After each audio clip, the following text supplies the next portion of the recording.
Now, if you were to listen to the mainstream media, according to them and a lot of the pundits that they put on air, on radio and TV, the British public wished that they hadn't voted to leave. And if they had their vote again, they would choose to stay. Yeah, right. Who have they asked?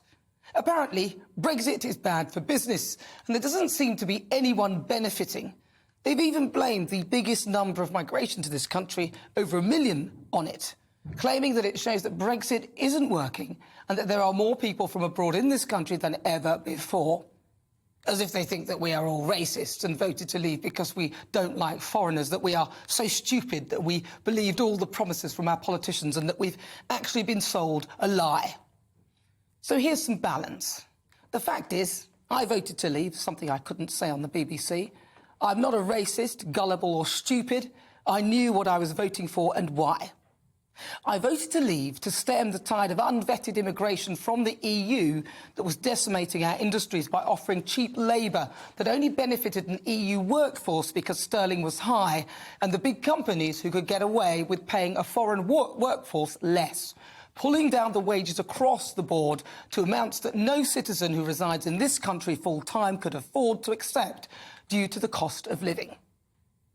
Why should you work if being on benefit would make you better off? Be honest, you wouldn't.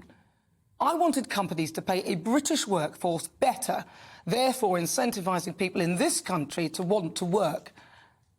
And it was chugging along very nicely until COVID came along and every economy around the world started to suffer. So let's put this into perspective. Today's numbers are the highest since records began, and I absolutely agree it is unsustainable in the long term. But at least the majority of this immigration is vetted.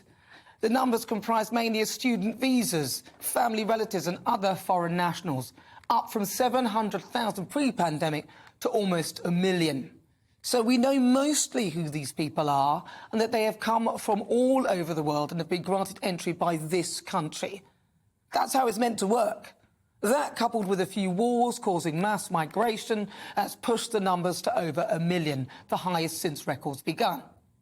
But then there's the additional numbers of those coming across the channel illegally. Now, this has gone up by 45%, which we appear to be failing to quell, although it's early days for Priti Patel's new Rwanda deal, and some signs are good, with those arriving in this way begging to be taken back to where they come from rather than being sent to Rwanda, which I find quite amusing. Look, Brexit is already providing lots of opportunities as well as flexibility, imagination and ingenuity. It has stopped a mass, unskilled workforce from coming to this country from the EU and has given us the opportunity to take control. We're in charge. If we do a bad job, we've only got ourselves to blame.